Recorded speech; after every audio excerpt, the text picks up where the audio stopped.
آپ علیہ الصلوۃ والسلام نے ایک مرتبہ فرمایا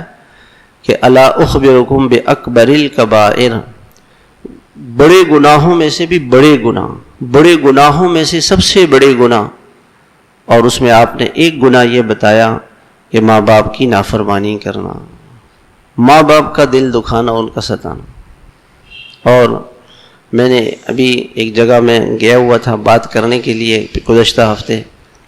تو میں نے ان سے کہا کہ بھئی اس مجلس میں کوئی شخص ایسا ہے کہ جس نے کبھی ماں باپ کو ستایا نہ ہو؟ کوئی نہیں تھا۔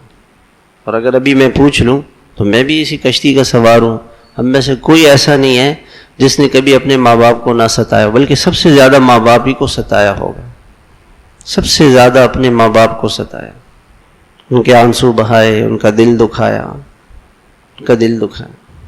تو میرے بھائیوں ان سے آج معافی مانگ لیں، آج معافی مانگ لیں ماں باپ سے، اور ان کو راضی کر لیں،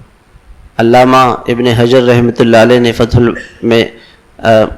امام بخاری رحمہ اللہ نے کتاب لکھی الادب المفرد، اس میں امام بخاری رحمہ اللہ نے ایک واقعہ نقل کیا کہ ایک شخص تھا، وہ مر گیا، تو ایک آدمی اس گاؤں میں گیا، اس نے کیا دیکھا کہ قبر روزانہ شام کو ایک قبر سے گدھے کی شکل نکلتی ہے